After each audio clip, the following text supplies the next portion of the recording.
we were doing drawings back in my day.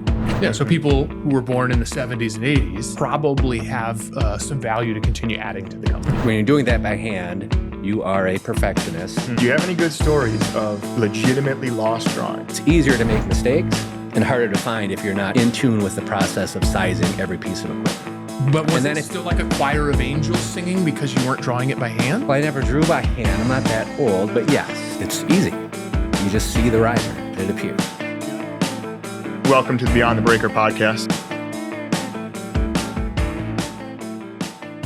Another episode of Beyond the Breaker. Welcome, listeners. We hope you're only listening to this episode. We're going to dive into the history of the blueprints, the eras of the blueprints. As you'll see, we have experts in each era. But today we have Brennan Wyatt joining us. And Brennan, if you want to introduce yourself, kind of what you do here at Hunt, and obviously we brought you on to talk about this, not because you've been through every era, but we feel A few of them I have. A few of them. But we feel in where we are today at Hunt and how we take projects off and when we get blueprints, really how has that evolved and how are we staying on the front lines of these emerging technologies and how this is sent over to us. So if you would, please introduce yourself and explain to the listeners what you do here at Hunt. Sure. So Brennan Wyatt, official title is Vice President of Engineering. That sounds fancy. It does sound fancy. It's not as fancy as it sounds all the time. Kind of a brief history of how I got here, sitting in front of you fine gentlemen. Yeah. So I graduated high school and went to college.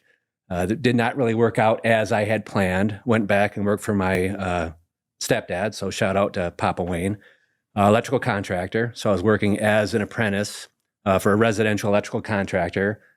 I was my brother's apprentice, which depending on who you ask, Yeah, that could go a couple different ways. it was the worst times and the best times, Sure. depending on which one you're talking to and which day it is. Yeah. So anyway, that was back in northern Michigan. Moved to Minneapolis in 1996. Again, was working as an electrical apprentice, and it was January, February, and as we know, it gets relatively cold here in Minnesota, and decided that maybe that wasn't for me. So I took a 2-year program at Minneapolis Drafting School, and one of my instructors at that school worked for Michaud Cooley Erickson and said, "Hey, with your background, you should get into electrical design." I didn't even know that was a thing. Mhm. So I said, that sounds pretty interesting. And before my first year was done, I had a full-time job at a small engineering firm, completed that program. And then from there, my wife and I kind of bounced around the country. And every time that we moved, I would work at a larger engineering firm and worked on more complex projects.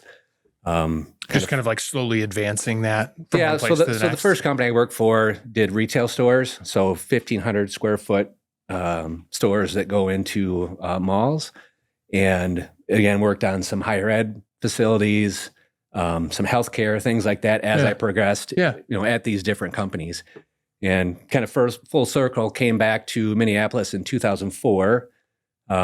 Got a job at a company called HGA, another architectural and engineering firm here in town. In 2008, did a project with Hunt Electric, Design Assist, and worked with Kurt Pouliot and Chris Herman. They went to my predecessor, Ron Kurtz, and said, "Hey, we think Brennan's a good fit kind of for our culture, our personality." And I just had my 17-year anniversary this past November. Yeah. So came over to the dark Congratulations. side, design build contractor, 2008, Yeah. and I worked on a bunch of different projects here at Hunt. Took over my role now running the group in, I'll say 2021 into 2022. And that's where I'm at. Beautiful. That's the abridged version. I've got, if we have an hour, I could go into a little bit longer. Yeah. Yeah. Well, it looks like you could go into some Yes. story time. Yes. Well, that's great. And I think the kind of the structure that we would like to take this episode is really going back to even that when you were first told, hey, you would be great for this electrical design portion, right? And what was the schooling like? And Ben, jump in here at any time. Yeah, for sure. we have drawings here. We have old documents. We don't have anything digital to show, but I think everybody's familiar with what we look at on a daily basis. We're going to overlay some stuff. Don't worry. Yeah, We'll give you some prompts. Start from the very beginning of your design and drafting career and how that was done in a broad term of a one line as we see it now versus what it used to be. So the first job that I got, so I went to the Minneapolis drafting school, essentially was to learn AutoCAD, so computer aided drafting. I worked for a company called W.J. Sutherland. Again, they did small retail stores, and I was handed a project, and they said, here's an example we did 2 weeks ago. This is due on Friday. This was on a Monday. So I had no experience, any of the calculations, how to draw things. What could possibly go wrong? Essentially, even using AutoCAD, I was pretty green.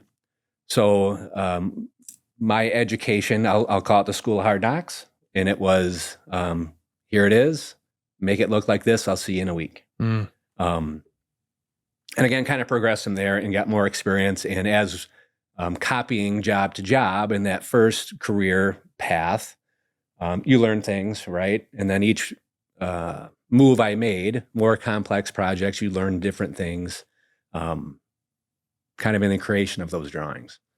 And Brennan, at the time when you're doing that, roughly late 90s? 1997. Yep.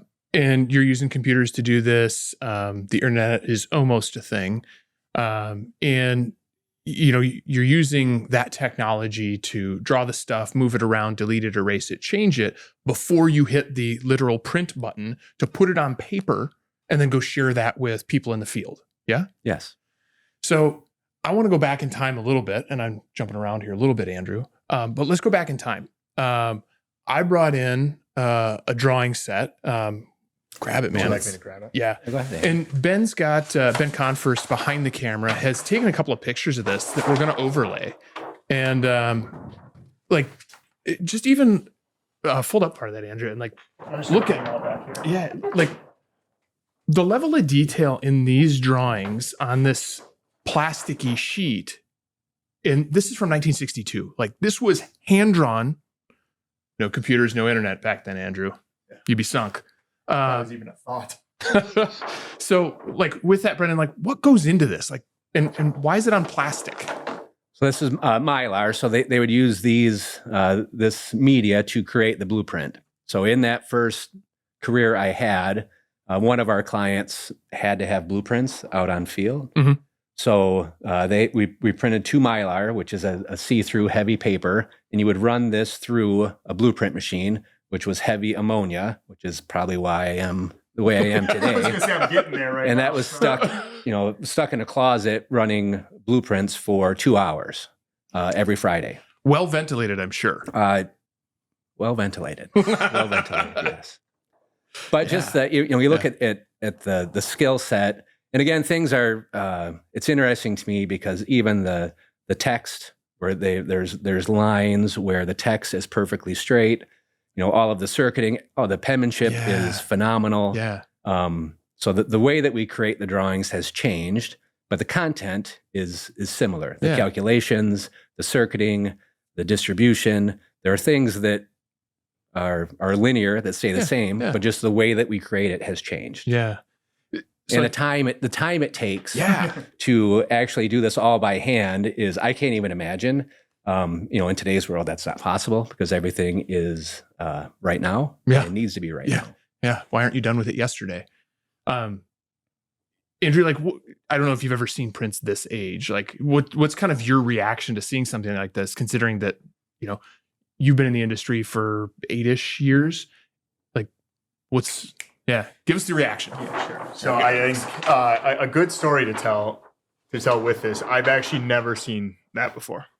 I've seen old drawings. I've not seen it on that.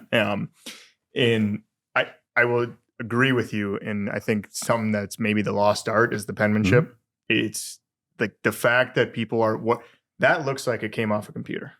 If you look at it from afar, you're somebody, because it's so precise. It's so precise. It's so good. And I'll say when Hunt moved over from the St. Paul office to the Bloomington office, I helped clean out the storage spaces of the old office. Maybe I came across one of those, but going back, like those are probably so old that they weren't even in that office still. But every time I saw one of those, like the precision is so, I don't even know what, like the right word for it other than just you have to appreciate the precision of it and the people that did it. I would be very curious to see someone who drew that then do it again today, and like side by side, other than maybe a line being a little bit thicker because it's not perfect. How different are they? Yeah.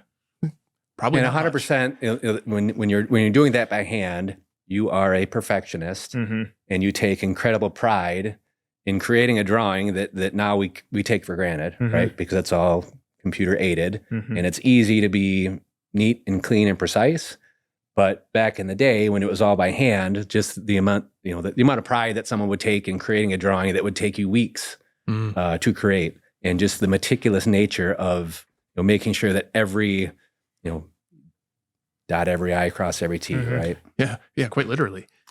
And as I looked at that plan set to kind of pull out one of those samples, one of the things I noticed was they had an equipment schedule on there. And while the drawing is hand drawn, that was clearly put through a typewriter and then glued in place. Like even the process of updating things, if the client has a different direction they want to go or somebody needs to make a change, it was just incredible the amount of care that has to go in and the thoughtfulness about that change. Well, you'd have to make a copy of the drawing, a hard copy, and then the change is, you're like, you're a eraser, and you erase what you've done and then recreate it on that same sheet and then rerun a blueprint. Yeah. Yikes. So jumping to the next decade, tell us about, as you progressed through that and kind of the evolution of the design and the drawings, what were the tools that were kind of jumped out at you and really the industry as a whole that made things more efficient in the sense of design and getting this stuff out, right? It moved to paper and all that, but what were some things that were like prevalent in, wow, this is way faster. Can't believe we weren't doing this before.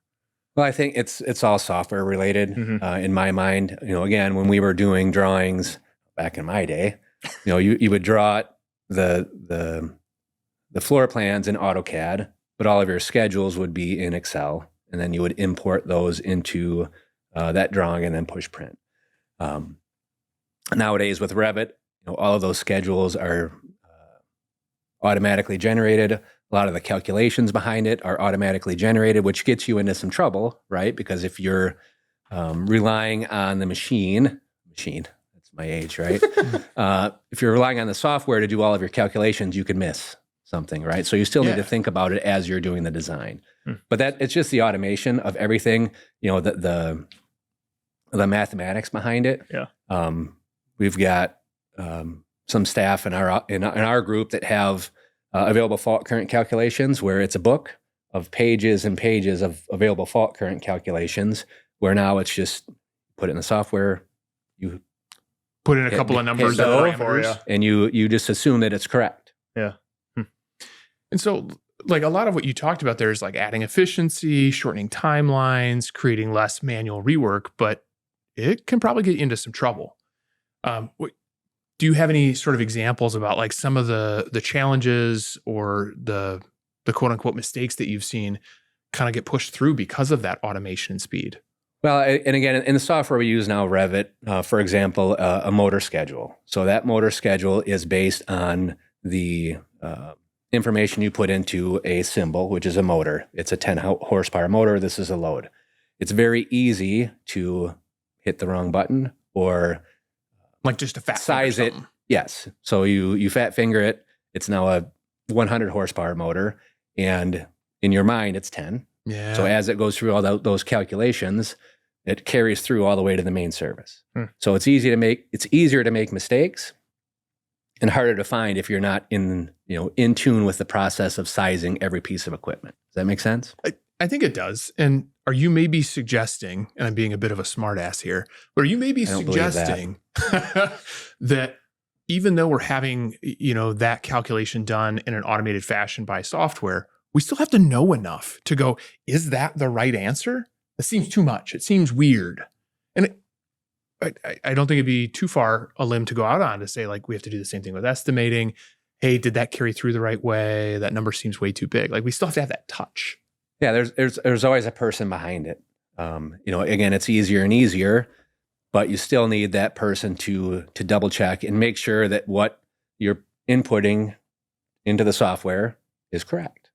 And being able to identify some red flags as you're going through it. There could be something that pops out, and that's just based on experience or tribal knowledge that this might be wrong. So let's double check it. Yeah. So people who were born in the 70s and 80s probably have some value to continue adding to the company. I certainly hope so.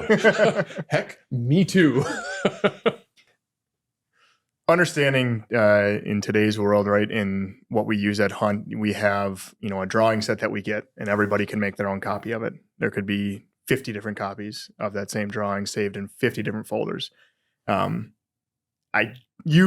would say, when the question comes across, well, where are the drawings? Somebody knows where they are. Well, I got my copy. Yeah, digitally, I know where they are. Yeah. Do you have any good stories of like legitimately lost drawings or a good office search for does anybody know where we rolled that paper up and put it? I'll say no, not to the paper copy. Okay. However, in the archive, so we get questions all the time. Do you have this drawing? Do you have this file from 10 years ago? Yeah. And depending, I got to make sure I answer this the right way and not call out any certain individuals. Our file system now is pretty good. It's pretty efficient. Yeah. Everyone knows where things are at. You go 10, 15 years ago, that wasn't always the case. Sure. It was like the Wild West, Yeah. right? So you'd have under the file folder, you'd have someone's name and 1,000 jobs, and they were all named essentially the same thing with maybe like a 1 or a 2 behind it. Man. So trying to find archived drawings, and we have Simeon in our group who has been here 27 years and knows where all the bodies are buried. There are some times where he even has a hard time finding those drawings. So the paper copies, no. Again, I'm old, but I'm not that old. Everything that I've done, there has been an electronic copy where if someone lost a drawing, we can reprint it. Yeah. But trying to go back and find the filing system from 10 to 15 years ago is at times challenging. Yeah. And imagine if that person hit the lottery, they retired, they left for whatever reason. Don't care where it is. Yeah. Oh man. Well, if you go into our archive folder, which I don't recommend unless you are a glutton for punishment, there are people's names that have retired, and you're trying to find something they did 15 years ago. Yeah. And that's when you call Simeon. Okay. Hey, what's it going to cost? What can I do for you? So I don't think I'm speaking out of turn here, but if I am, I apologize. That probably means you are. Simeon, I understand, is our plotter expert. Yes. Is that true? Let's talk about the plotter. Okay. What was it like the day we got one? Or the first time you laid eyes on one? Well, again, so the first company I worked for, I did have a plotter. Okay. It was not the same as a plotter we have now. Now you hit print, and there's 100 sheets that come out by the time you walk from our office up to the print and plot room. Yeah. It was essentially like dot matrix, right? Where go line by line. So you'd hit print, and you would go there 45 minutes later to see one sheet come out. But was it still like a choir of angels singing because you weren't drawing it by hand? Yeah. Well, I never drew by hand. I'm not that old, but yes. But Imagine it you would were be, that old. We should have had a different guest. I think that can be arranged. We would have had to go to the archives file. But the difference is the speed, right? So if you print something and it takes 45 minutes for it to come out of the plotter, and then you take a look at it, you roll it out on a table, and you say, oh, oops, bleep, I made a mistake here. Yeah. I need to redo it. Well, there's another hour of your time. Right now, nowadays, it's pretty quick. And a lot of the things that we do are all in PDF. So it's all electronic. So we look at it on a screen as opposed to, that's why our cubes are smaller. People aren't rolling out full-size drawings on a day-to-day basis like we used to. But it just makes those mistakes easier to handle. And in the sense of the evolution of the plotter, like efficiency, speed of these prints has just drastically changed. Yeah, speed, quality, color, you name it. Is there something that you see as, the next step for the plotter that could get better? Is there room for it? Or is it kind of at this point now where it's like who is even printing stuff off? Well, I think the plotter will go away. Yeah. I mean, that's the evolution of the plotter is Ooh. it goes away Put money on it. When is it going away? What year? after I'm gone. There are still people that Yeah. sorry, excuse me. That need that hard copy. I'm one of them. I like to see things on a piece of paper. I don't think you're alone in that. I think there's a lot of folks who want to, touch it, draw on it, color it a little bit, Yeah. Yeah. So I don't know that it'll ever go away. And it's even changing now. Like we don't print as much as we used to.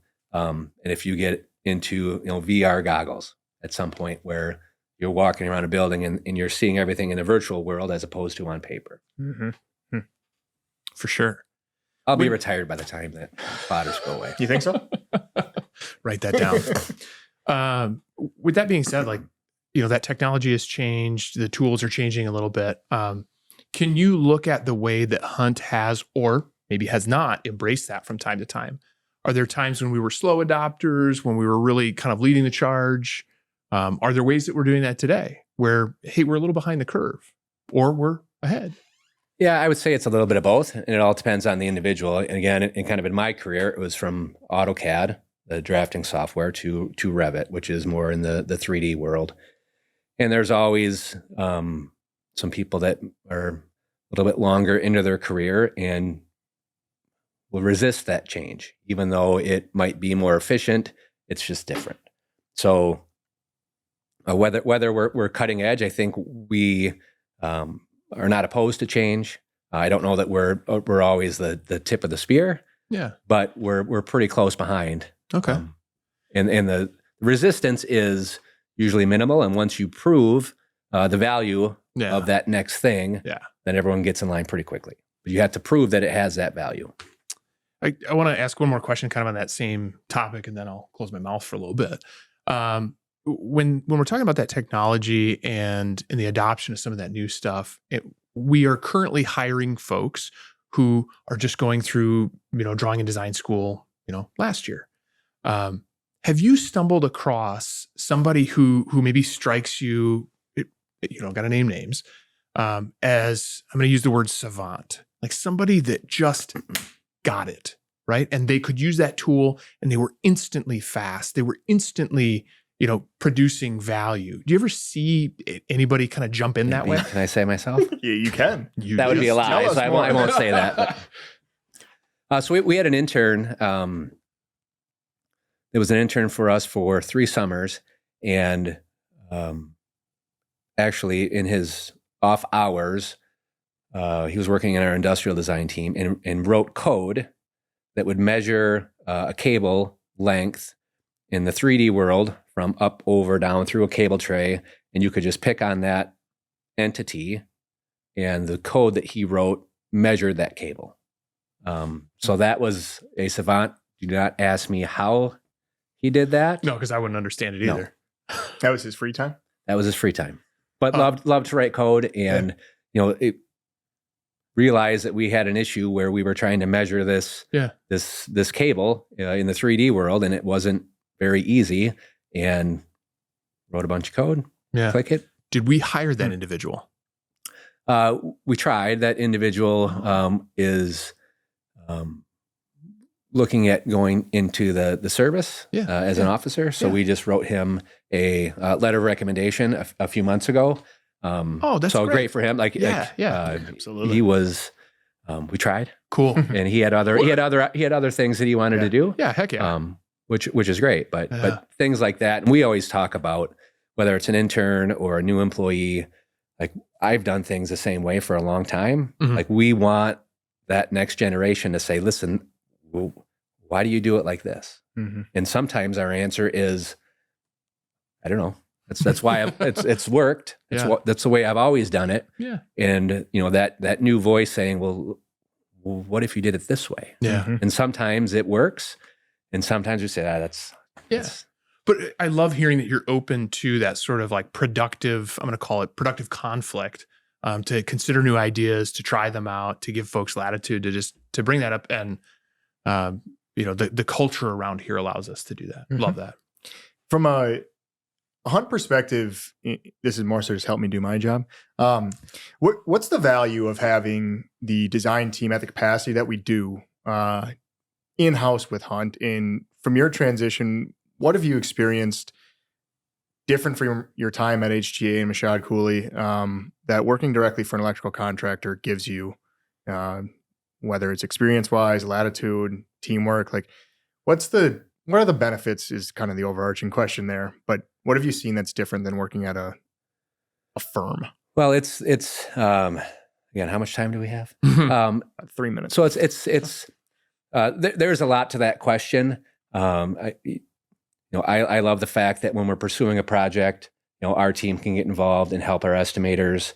We might have a set of schematic architectural drawings and an electrical narrative. Well, that's depending on the estimator, that's hard to put an estimate to, because it's just a bunch of words. So we'll do a layout. We might do a riser. So our position in pursuing jobs is filling those gaps, filling the holes.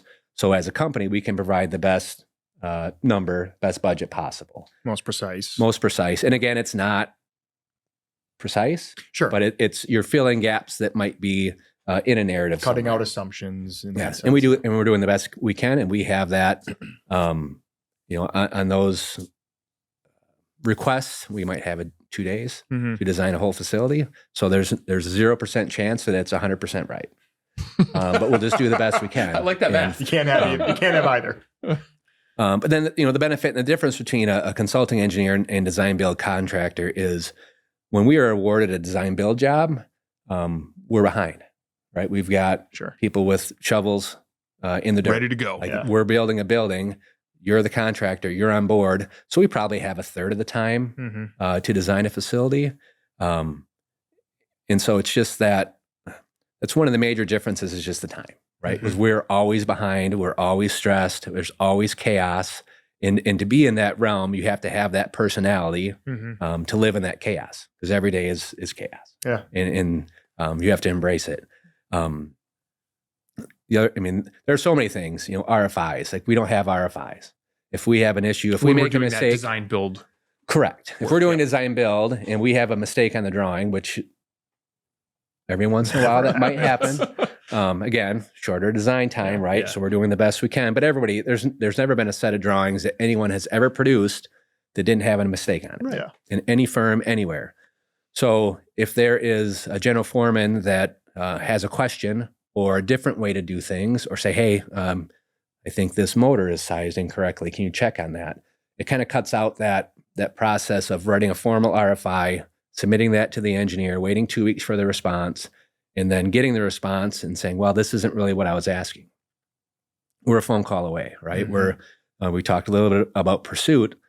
Best case scenario for us is we're involved pursuing a project, we're awarded, we design it, and we're there until the doors open. So having that constant from pre-construction through operations. And I know I've had the chance to be on some of those sort of pursuit teams with you, Brennan, and sometimes we're producing some high-level drawing before we've even interviewed, before we've even put a final number to it. And I think that's a testament to the team and the way that you guys work. It is, and I'll say that's a challenge for our group. Because a lot of times, we call it free-con. Right. So we're doing pre-construction for free, if you will. Yes, we're putting in a lot of effort to design something extremely fast that maybe someone else that's pursuing that job isn't going to that effort. But it's hard to kind of quantify that and the value of it. I think it adds great value. But if you're working on a layout for the week and you come to submit your time card and there's no job costing. Well, what have I done this week? So it's kind of that balance of keeping people motivated when out of those 6, 7, 8 times we've done a riser or a full design. Maybe we get one of those jobs, maybe we get 2, but it's always that next, always looking for that next opportunity, right? If we're putting in this effort for one of our clients, well, they should know that. And if we prove our value, maybe it's not this job. Maybe it's the next one. Sure. Do you have a favorite project of yours in your career that you've been a part of the design? I would say yes. I would say Methodist Hospital. So let's say 2015, 2016, We did a ton of work out at Methodist. It was all design build. I was actually on site for about 18 months. And, that project started with moving one lithocysto room that was kind of the linchpin. So once that room moved, the whole hospital was touched in some way. So out on site, we had our plan rack, and I had 50 sets of drawings for different projects, throughout that whole modernization. And because they were all like somehow connected. Yeah, some were small. There was a vertical addition for an OR. There was a vertical addition for a patient tower, but there was also this room needed to move in order to get the services up to that OR. Yeah. So just like constant change. Great relationship with mechanical partners, GCs, the owner. And again, that was my home Methodist Hospital, St. Louis Park. So it's my hometown hospital. So I took a lot of pride in that. Also had surgery on my ankle during that same time at Park Nicollet. So mixed emotions on that one. Yeah, right. Sure. And is that something as like a designer and engineer where you like in your house in the man cave you have the drawings hung up, framed? It's all up here. It's all up here. You didn't go to the plotter. We lost those drawings. It's all electronic. You lost those. Smart. Very smart. Kind of tying this into the next era of what we're going to do with drawings and how we're going to share some of that information. Finding old stuff is challenging, and the pace of projects these days is really challenging. It feels like, and I'm probably a little biased, we have less time, less information, and more demand to kind of get it done, quote unquote. And with that sort of pace and with that sort of stress, there are errors, there's frustration, there's competing maybe standards for how we store documents, how we even name documents that we're sharing and storing. Brennan, if you could wave your wand and kind of set the tone for how things are always done, how would you kind of unscramble some of that? If you're king for a day, how would you make communication and document sharing ultra smooth moving forward? That's an interesting question. So I think the only way to do that would be if I could wave my magic wand, it would be to have more time up front in a project, right? And again, we talk about standards, and we've got a list of things in our group that these are things we want to check off, right? These are standards. Every document should look this way. Yep. What gets in the way of those standards is the everyday work, right? A project, I talked about the chaos. So a project pops up, and just, I would say having the time and the thought process to set up a standard that works consistently. Yeah. But I haven't got there yet. It'd be like taking a week's vacation to work on that. Correct. Like, I'm out of office, don't bother me, but I'm actually just working on it. And then it would change. It would change, again, the thing with the standards in documentation is everyone's a little bit different, right? One general foreman might need a roll of drawings. Another might love Bluebeam Studio, right? So it's I think it's different for everybody, and it's that communication, but getting that communication early on so everyone's on the same page. And it could change from job to job as long as people are on the same page. That feels like a beautiful compromise. Like, I don't mean to like overstate that or shine it up, but like knowing that we're always going to do something a little bit different is okay, from project to project. So long as we talk about it, so long as we set expectation about how we're going to behave, what we're going to call the thing, how we're going to share it. I kind of love that. Yeah. And we talk as a group that, we create drawings, right? That's what we do, but that's not really what we do. It's all communication, dealing with people. Anyone can create a drawing, but if you're creating a drawing that your project manager or your business development staff doesn't know what you're doing or where things are stored, then it's kind of irrelevant. So the key piece to everything is communication. Yeah. Fantastic. It all comes down to communication. We don't even need the drawings. Just talk about it. Just kidding. Well, and I honestly feel like we come to that sort of conclusion, like on this podcast, when we talk about, different challenges that we're facing, or we participate in our own meetings and process improvements things. It's like, it kind of boils down to communication all the time. Yeah. Be really good at that. And you can be good at the rest of it, but be really good at communicating and we'll be all right. It sounds so easy, right? Yeah, Everyone correct, should be but really it's- good at their job because it's Yeah. just communication. It's Yeah. easy. Yeah. So, okay. Well, I, for my side, I don't have any other questions. I don't know if you did. Oh, Brennan, you got to send us out of here. Okay. So I have a drawing here. Can I Yes. show this drawing? Of course, yes. Yeah. So this is, and we're talking about nostalgia in, I don't know if Ben, if you can Oh, get this is the Kenny So special. this is a Kenny special. Yeah, man. So for those of you that were around at Territorial, this is from 2011. So this is Ken Hennick. And we'll scan this and we'll make sure that folks get to see it Yeah. who are watching online too. So when Kenny was retiring, so he would do all of our layout work, Mm-hmm. and he would create these one lines all by hand. And when he was retiring, we brought him into the conference room. Said, "All right, Kenny, how do you do this? Like nobody knows how you do it." And he would create this in 4 hours. And Kenny sat there for a while and looked at everyone around the table and said, I just see the riser. And that was his instruction on how to do what he does, is just see the riser. And even it was 2 days ago, we were talking, and we had one of our staff was creating a layout, a riser, and he said, I just need to see the riser. So to this day, that's still like in our group, like we still talk about that, and it's easy. You just see the riser and it appears. I feel like we need a sign by your guys' space, Yes. like a Notre Dame, play like a champion today. Just see the riser today. So Everybody walks in. I've carried this around for quite a long time, and I just happened to see it in my drawer. So I'm like, I should bring that. If we're talking about the evolution of the blueprint at Hunt, we got to bring up Kenny. Yeah.